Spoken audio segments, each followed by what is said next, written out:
My name is Avery Carter.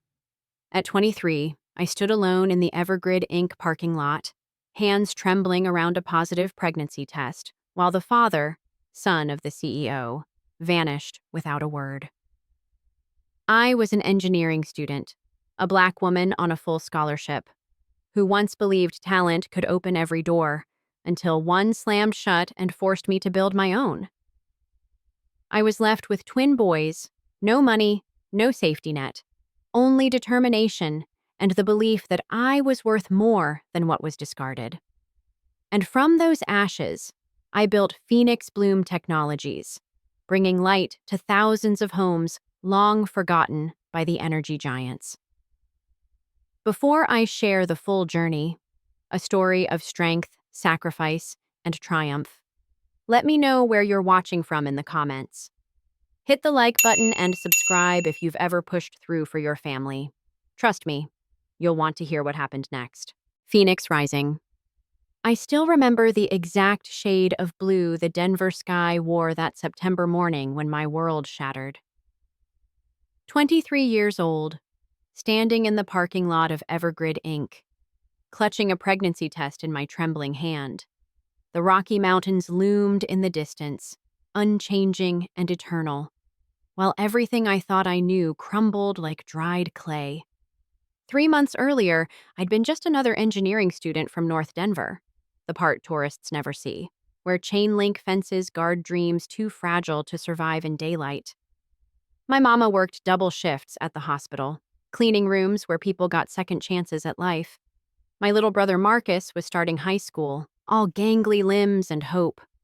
We lived in a 2-bedroom apartment where the radiator clanged like a ghost trying to escape, but it was home. The internship at Evergrid was supposed to be my ticket out, not just out of poverty, but into a world where my ideas about renewable energy could actually matter. Where a black girl from the wrong zip code could redesign how America powered itself. Then I met Grayson Ward. He walked into the lab on my 3rd day, all sharp angles and calculated charm. Son of the CEO, master's degree from MIT, eyes the color of winter storms. When he looked at me, I felt seen. Not as the diversity hire, not as the scholarship kid, but as someone whose mind fascinated him. "Your hydrogen compression calculations," he said, picking up my notebook without asking. "They're unconventional." Unconventional bad or unconventional good? I kept my voice steady, though my heart hammered. A smile curved his lips. "Let's find out over coffee." Coffee became dinner. Dinner became late nights in his downtown loft, discussing thermodynamics between kisses that tasted like possibility. He listened when I talked about growing up watching my neighborhood's potential waste away, like heat dissipating into entropy. He said I was brilliant. Said I was different. Said I was the future. I believed him. The morning I found out about the pregnancy, autumn had just begun painting the aspens gold. I threw up twice before leaving my dorm, blamed it on nerves about my senior project. But deep down, I knew. My period was 2 weeks late, my breasts ached, and the smell of coffee, which had once meant time with Grayson, now made my stomach revolt.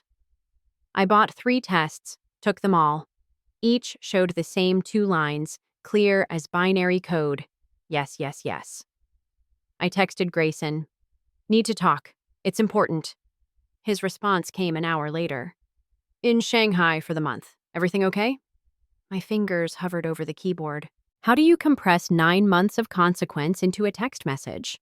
How do you explain that your careful calculations about the future suddenly included a variable you never planned for? "Call me when you can," I wrote instead. He never called. 2 weeks passed. I threw up every morning, hid it from my roommate by running the shower, started wearing baggy hoodies though September in Colorado was still warm. I texted again, called his office. His assistant said he was unreachable. Finally, on a Thursday that smelled like rain and regret, I drove to his loft, used the key he'd given me after our first month together. "For emergencies," he'd said, with that storm-colored gaze that made me feel like I was worth protecting. The apartment was empty, not just of him, but of everything that mattered. His books, his awards, the photo of us at the company picnic, all gone. Only furniture remained, staged and sterile like a life never lived. I found the note on the kitchen counter, his handwriting precise as a blueprint. Avery, the internship program ends this week. It's best we end things cleanly. You have a bright future ahead. Don't complicate it. G, don't complicate it. As if I was a bug in his code, an error to debug and delete. My legs gave out. I slid down the granite countertop, landing hard on the cold tile floor. The note crumpled in my fist as the first sob tore through me, raw and primal, the sound of dreams dying. That night, I drove back to North Denver in a haze. The familiar streets looked different now, like I was seeing them through water. Every corner held a memory of who I used to be, the girl who thought education could overcome anything, who believed love meant something when a rich boy said it. Mama was working late again. Marcus was at basketball practice. I sat in our tiny living room, staring at the acceptance letter to CU Boulder's graduate program pinned to our inspiration board. Next to it hung my high school valedictorian photo, my smile wide and certain. I touched my still flat stomach. "What are we going to do?" I whispered to the cluster of cells dividing inside me, already becoming more than just potential energy. The next morning brought the call I'd been dreading and hoping for. Unknown number, but I recognized the voice immediately. "Avery." Grayson sounded tired, annoyed. "My assistant said you've been trying to reach me." "I'm pregnant." The words fell out blunt as a hammer strike. Silence stretched between us, filled with the static of distance and denial. "That's unfortunate," he finally said. "I assume you'll take care of it." "Take care of it?" My voice cracked. "Grayson, this is your—" "No." The word cut sharp. "It's not mine. We were careful. And even if— Look, Avery, you're a smart girl. You understand genetics, heredity. You're not—" He paused, choosing his words like selecting tools. "You're not suitable for my family line. My father has expectations. Standards." Standards?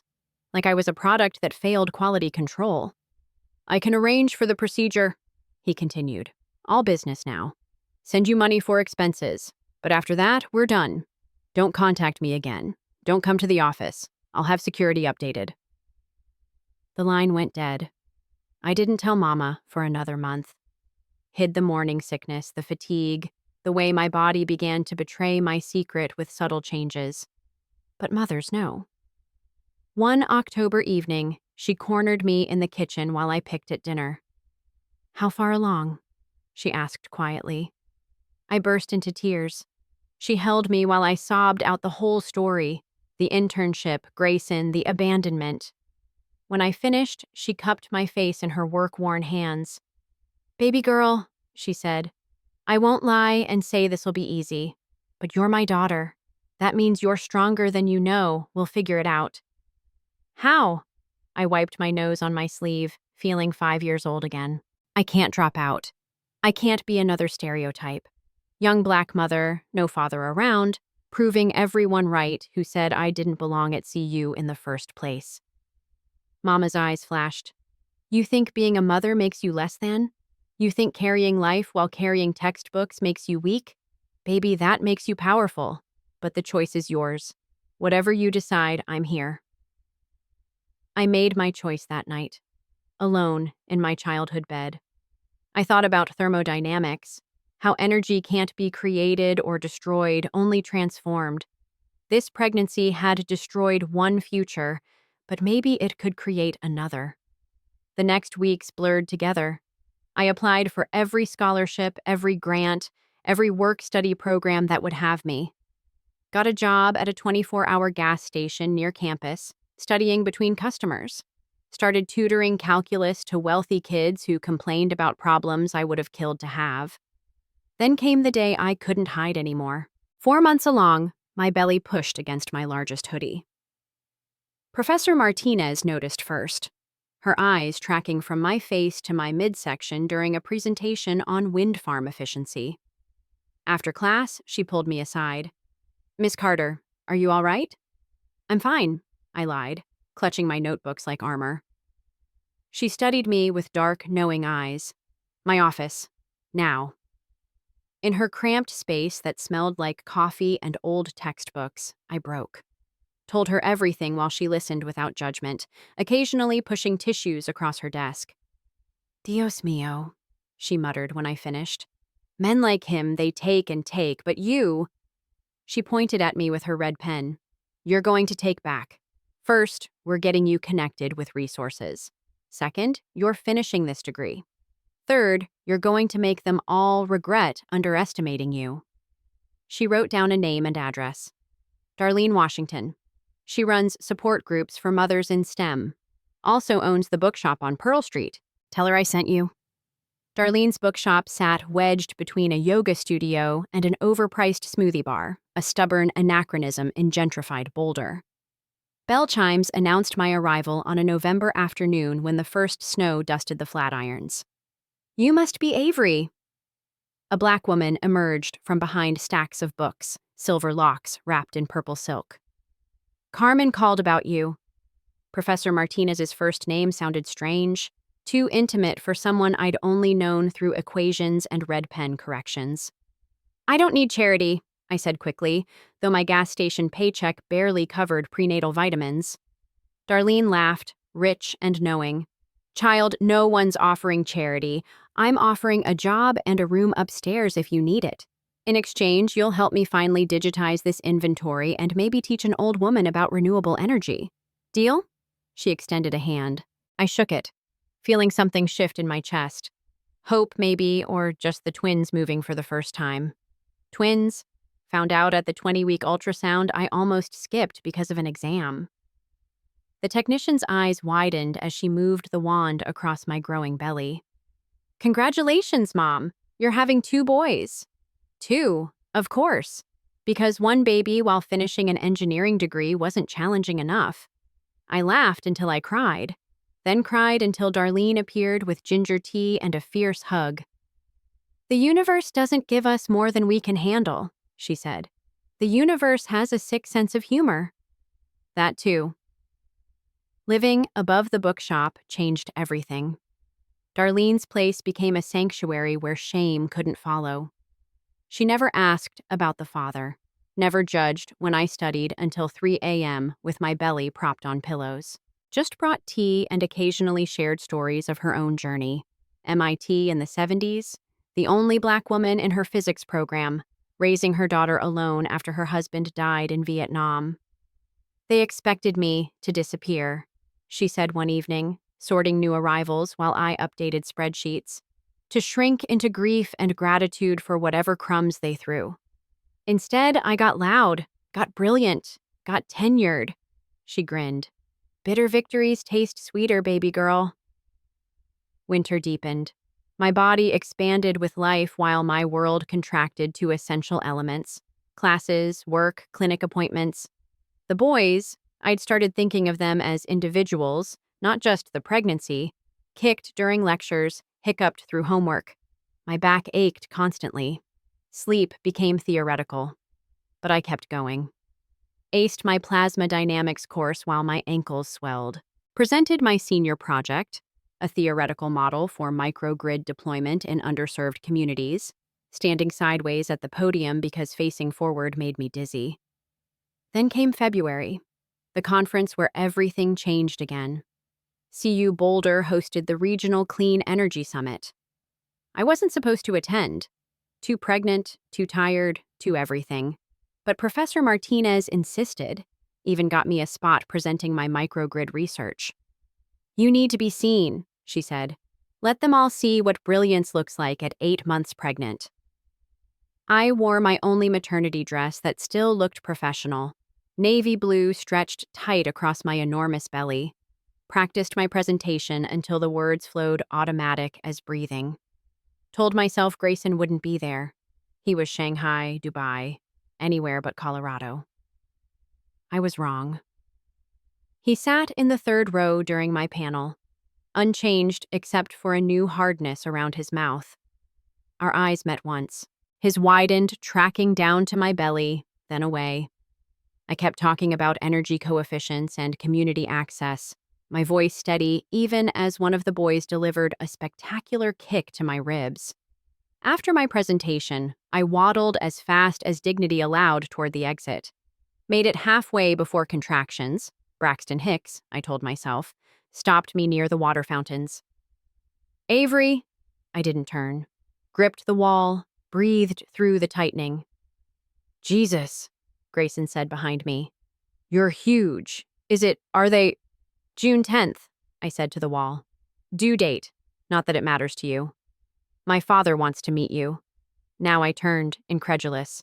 Your father? The one whose standards I don't meet? Grayson flushed. He saw the presentation. Your microgrid concept aligns with a DOE grant we're pursuing.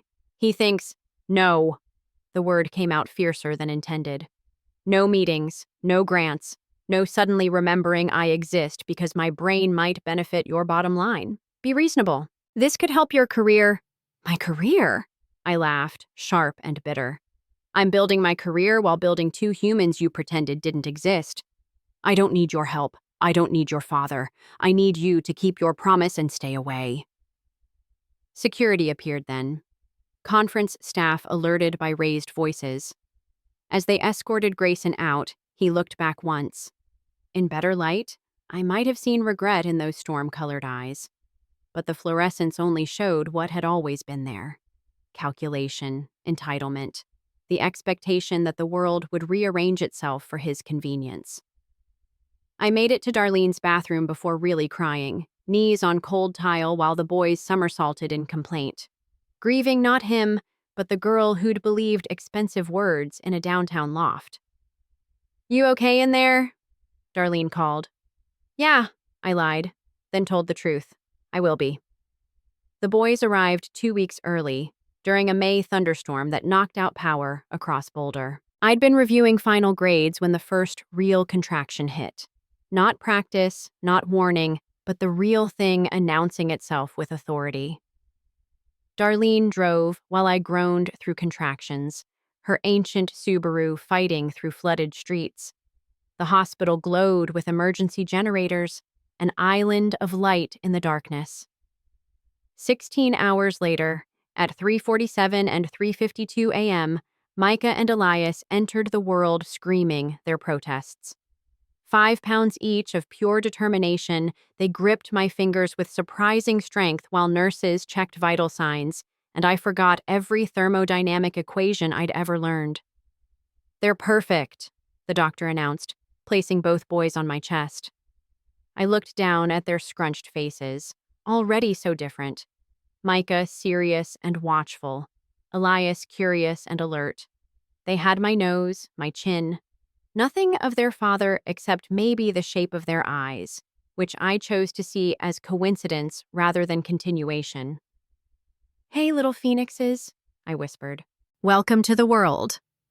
The next months blurred into a chaos of feedings, diapers, and desperate attempts to finish my degree. I defended my thesis via Zoom, babies sleeping in carriers against my chest. Committee members pretending not to notice when I had to pause mid-equation to adjust a pacifier. Somehow, I graduated. Walked across that stage in June with the boys in Darlene's arms, my cap slightly crooked from where Elias had grabbed it backstage. The diploma felt heavier than paper should, weighted with everything it had cost. Job hunting with infant twins proved impossible. Engineering firms wanted commitment, travel, the flexibility I'd lost the moment I became responsible for 2 lives beyond my own. My microgrid research gathered dust while I night shifted at the gas station, Darlene watching the boys for minimum wage minus rent. Rock bottom came in October. The boys were 5 months old, both teething, both screaming. I hadn't slept more than 2 consecutive hours in weeks. My milk supply was dropping from stress. The gas station cut my hours. Even instant ramen felt like a luxury. I sat on Darlene's bathroom floor at 3 a.m., boys finally quiet in their second-hand cribs, and considered giving up. Not suicide, I'd never leave them that legacy, but surrender. Calling my mom, moving back to Denver, admitting I'd reached too high and fallen. Then I remembered Grayson's words, "Don't complicate it." Rage, clean and clarifying as desert wind, burned through exhaustion. He thought I was a complication? I'd show him complicated. I'd show them all what happened when you underestimated a woman with nothing left to lose. The next morning, I started building. Not with steel or silicon, but with connections. Every mother in Darlene's support group knew someone who knew someone. The professor whose daughter needed math tutoring. The entrepreneur whose sustainable packaging startup needed efficiency modeling. The nonprofit director seeking grant writers who understood technical language. I became a one-woman consulting firm, working during naps and nighttime. Built spreadsheets while breastfeeding, coded optimization algorithms with a baby carrier strapped to my chest. The boys grew sturdy and bright, meeting milestones early as if sensing urgency in our small universe. Money trickled in, enough for better formula, actual vegetables, even savings. I registered an LLC, Phoenix Bloom Technologies. The name felt like prophecy and promise combined. My breakthrough came through Professor Martinez's network. A tribal nation in New Mexico needed feasibility studies for solar installation on reservation land. They had federal funding, but no technical expertise. The project aligned perfectly with my microgrid research. 6-month contract, the director explained over crackling phone lines. You'd need to relocate, but we'd provide housing. I looked at the boys, 9 months old now, pulling themselves up on furniture. Denver felt like the past. Boulder had become a way station. Maybe New Mexico could be a future. When do we start? I asked. The night before leaving Colorado, I stood in Darlene's bookshop one last time. She'd become the grandmother my boys deserved, the mentor I'd needed. Leaving her felt like tearing out pages from my own story. "This isn't goodbye," she said firmly, pressing a wrapped package into my hands. "This is see you later. Besides, I expect updates, pictures, maybe a dedication when you write that world-changing paper on renewable energy deployment."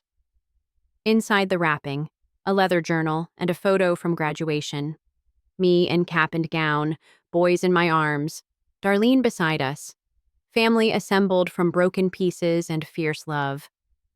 "For documenting the journey," she said, "someone needs to record how phoenixes really rise." New Mexico welcomed us with red earth and endless sky. The reservation spread across high desert, beautiful in its starkness. Our provided housing, a small adobe house, sat near the technical center where I'd work. The boys took their first real steps on sun-warmed tile, babbling in the language all babies speak. The solar project consumed me in the best way. Here was meaningful work, bringing power to families who'd lived with diesel generators and candle nights. My microgrid concepts translated perfectly to reservation needs. We designed systems that could withstand desert storms and bureaucratic neglect alike. The tribal council treated me with cautious respect that warmed into real partnership. They'd expected another outside expert dispensing wisdom without listening. Instead, they got a young mother who understood making do, who designed around reality rather than ideal conditions. "Your boys," said Elena, the council secretary who often watched them during meetings. "They have old souls." I smiled, watching Micah and Elias play with traditional wooden toys Elena's grandmother had carved. "They've had to grow up fast. Makes them strong, like their mother." Success bred opportunity. Other reservations heard about our project. Environmental nonprofits reached out. My consulting firm grew from laptop and prayer operation to something requiring actual employees. I hired locally, indigenous engineers fresh from college, older workers with practical knowledge worth 10 degrees. We incorporated traditional ecological knowledge with cutting-edge technology. Solar panels arranged to follow seasonal ceremony patterns. Wind turbines placed according to migration routes elders remembered. The work felt like healing of land, communities, my own fractured sense of purpose. The boys thrived in desert air. By age 2, they spoke English and picked up Navajo phrases from neighbors. Micah remained serious, always studying how things worked. Elias turned charming, convincing even skeptics to smile. Neither asked about their father. I didn't volunteer information. Then came the email that changed our trajectory again. Ms. Carter, it read, the U.S. Department of Energy cordially invites Phoenix Bloom Technologies to submit for the National Clean Tech Challenge. I stared at the screen, remembering another conference, another presentation, another life. The challenge was prestigious, competitive, career-making. Winners received million-dollar implementation grants and national recognition. We'd outgrown New Mexico anyway. Projects across the Southwest demanded attention. Maybe it was time to think bigger. Maybe it was time to stop hiding in the desert and show certain people what I'd built from their absence.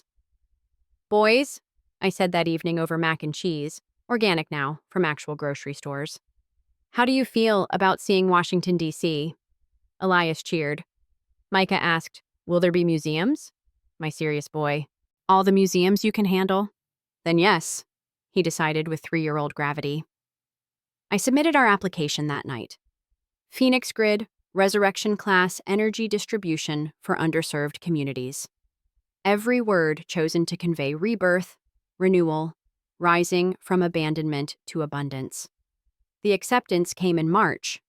We'd made the finals, 20 companies competing for 5 implementation grants.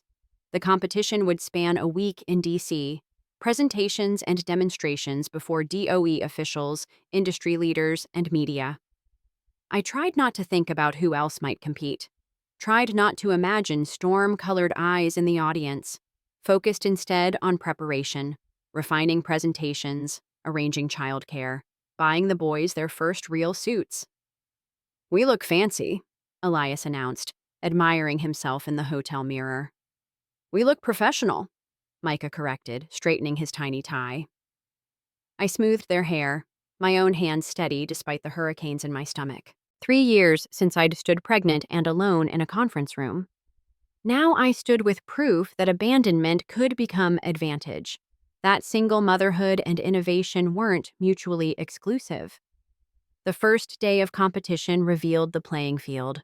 Tech giants, established firms, venture-backed startups with marketing budgets exceeding my annual revenue. And there, representing Evergrid's new sustainable division, Grayson Ward. He looked older, success sitting heavy on his shoulders.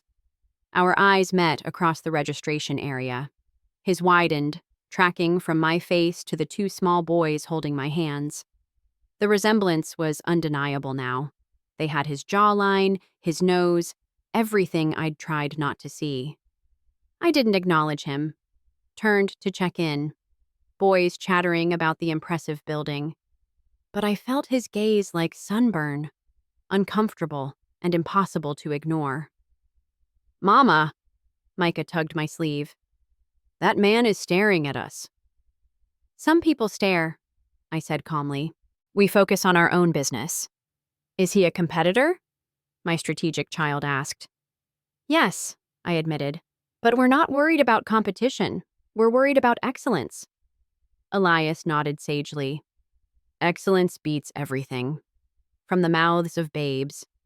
The week unfolded in presentations and politics. Phoenix Bloom performed well. Our community implementation rates spoke louder than any Silicon Valley pitch deck. But whispers followed us through conference halls. Single mother, diversity candidate. Interesting backstory, but could she scale? I let them whisper. Focused on the work, on proving that sustainable energy meant nothing if it didn't sustain actual communities. The boys attended some sessions, charming judges with their curiosity about solar panels and wind patterns. On day 4, the sabotage began. First, our presentation files corrupted mysteriously overnight. I'd backed everything up 3 ways, paranoid from years of struggling, so we recovered. Then rumors circulated about Phoenix Bloom's questionable funding sources and my inability to commit fully due to personal obligations. I knew the source without proof. Grayson's assistant had the same sharp smile, the same talent for planting doubts like invasive species. But I'd learned to thrive in hostile conditions. "Let them talk," advised Dr. James Yazzie, the Navajo engineer who'd become my right hand. "While they gossip, we'll engineer." The final presentation day arrived gray and humid, DC wearing summer like an uncomfortable suit. I dressed carefully, the boys in matching navy blazers, me in the single designer dress I'd bought secondhand but altered to fit perfectly. Armor for a different kind of battle. Evergrid presented before us. Grayson commanded the stage with inherited confidence, selling smart city solutions that looked beautiful in simulations. All theory, no practice. All profit margins, no people. Then our turn. I walked out with Micah and Elias, ignoring the murmur of surprise. Placed them in the front row with their tablets and engineering coloring books, their presence deliberate as any PowerPoint slide. "Phoenix Bloom Technologies," I began, voice carrying past nervousness, "believes sustainable energy should sustain communities first and profits second."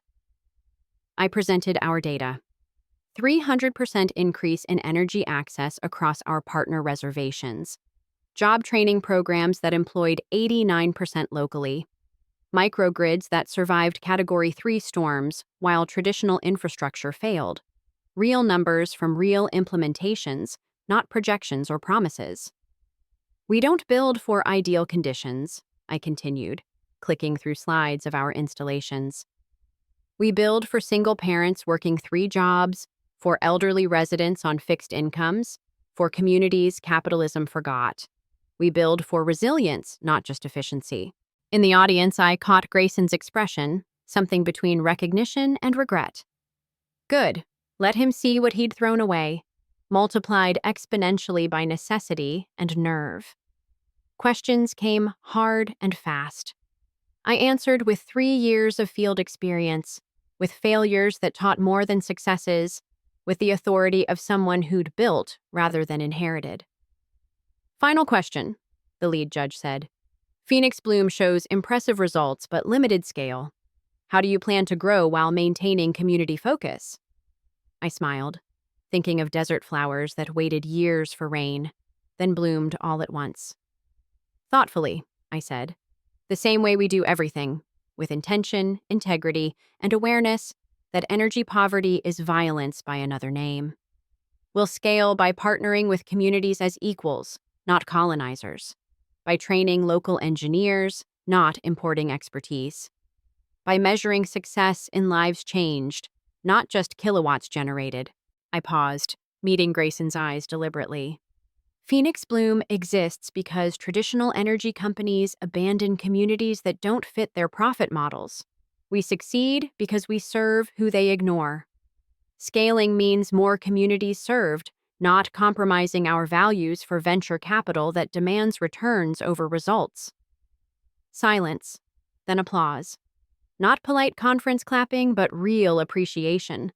The boys looked up from their coloring, grinning at Mama getting recognition. The judges deliberated for hours.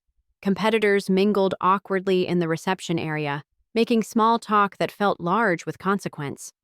I kept the boys close, their presence anchoring me to what mattered.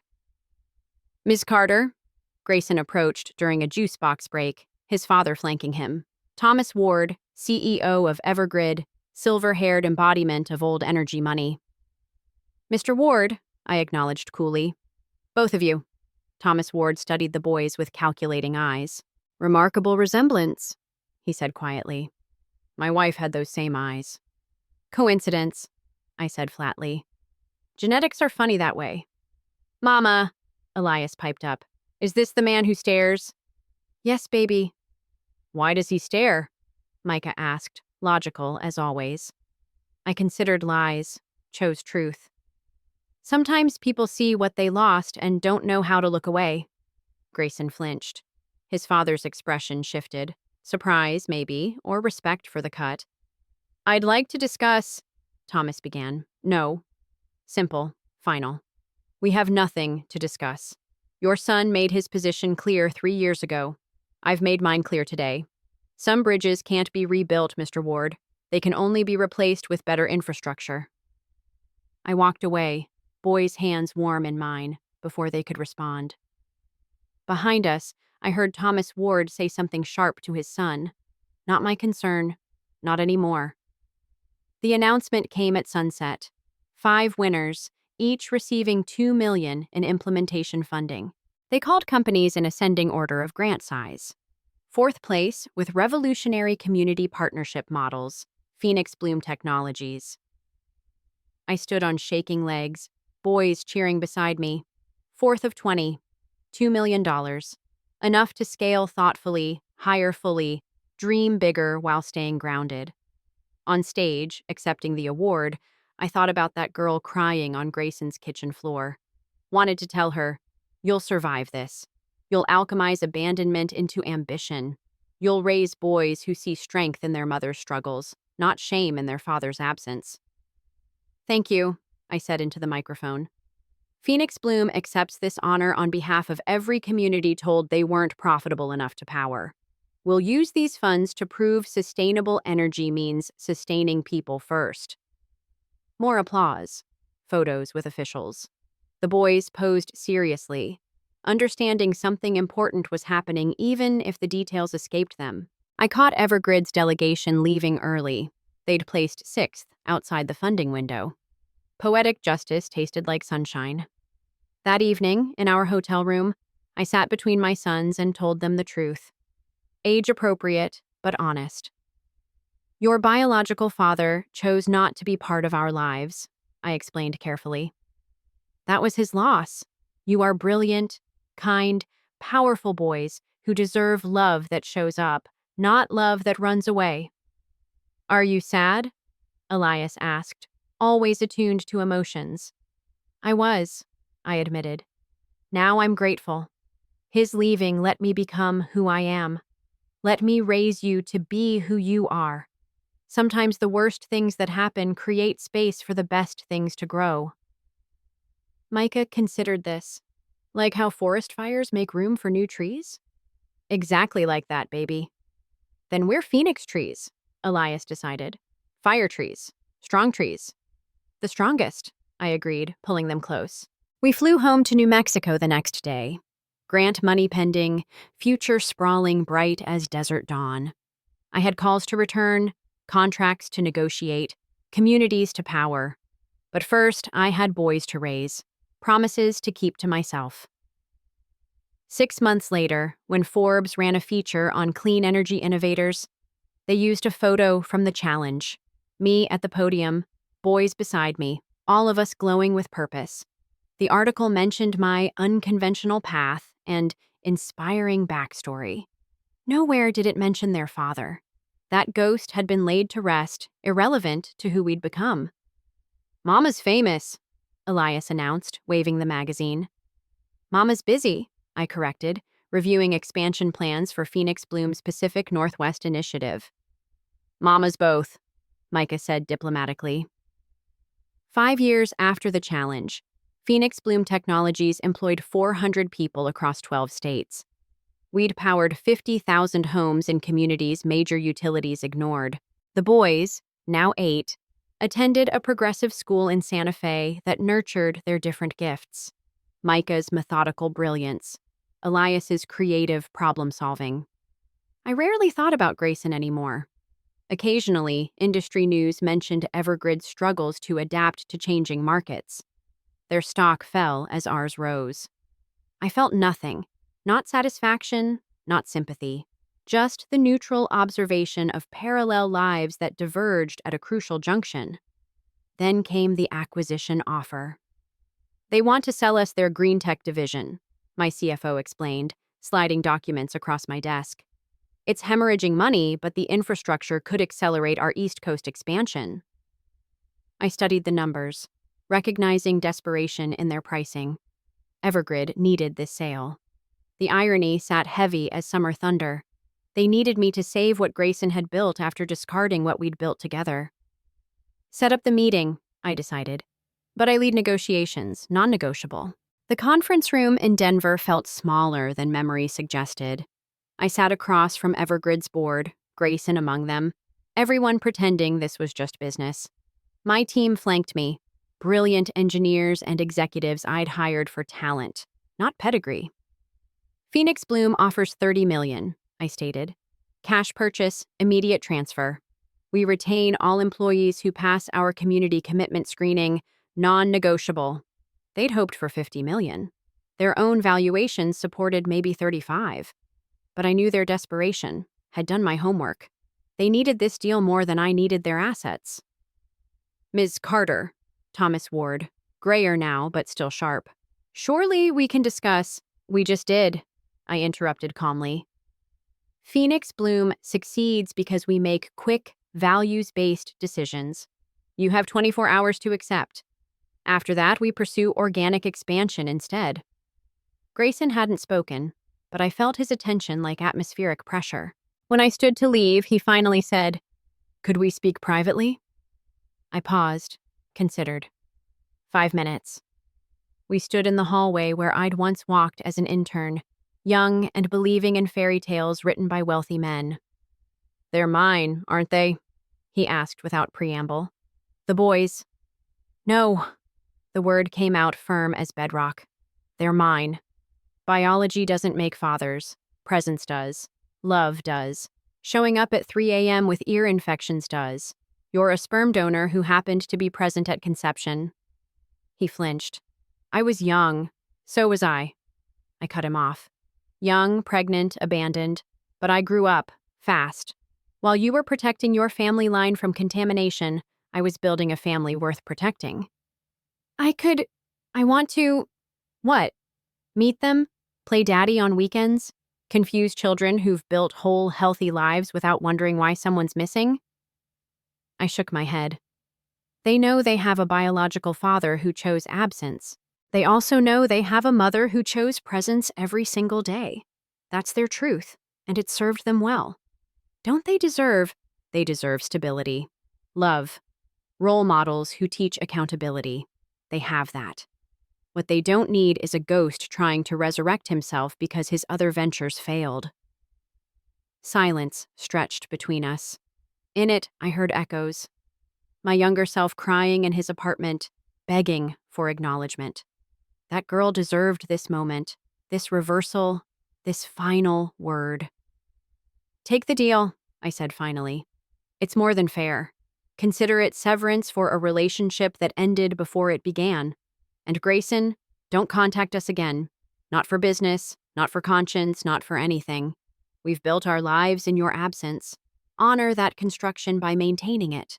I walked back to my team, heels clicking with authority I'd earned through nights of no sleep, days of double shifts, years of proving wrong everyone who thought single motherhood meant settling for less. Behind me, I felt him watching, maybe with regret, maybe with recognition of what he'd lost. Didn't matter. The only opinions that mattered waited at home, probably building impossible Lego constructions while debating whether solar or wind power would better serve their imaginary cities. They accepted our offer that evening.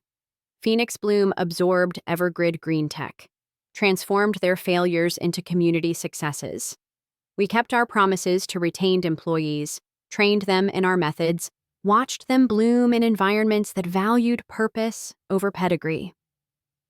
A year later, at the ribbon cutting for our 100th installation, a reporter asked about my origin story. I gave my practiced answer about recognizing opportunity in overlooked communities. But that night, I told my boys a different truth. "Everyone has a beginning," I said, tucking them in. "Ours wasn't traditional or easy, but it was ours. And from that difficult start, we built something beautiful." "Like phoenixes," Elias said sleepily. "Exactly like phoenixes," I agreed. Micah, ever practical, added, "But better, because we're real." I kissed their foreheads, these brilliant boys who'd transformed my life's trajectory simply by existing. In their room hung the photo Darlene had given us, Three souls making family from scratch, proving love multiplies when divided by struggle. Outside, New Mexico stars witnessed our quiet triumph. Somewhere, Grayson Ward probably slept in expensive sheets, successful but incomplete. I slept surrounded by toys and textbooks, by evidence of lives fully lived, by the absolute certainty that the best revenge isn't success, it's joy, despite someone's attempt to steal it. Phoenix Bloom continued growing, but that's a story for business journals.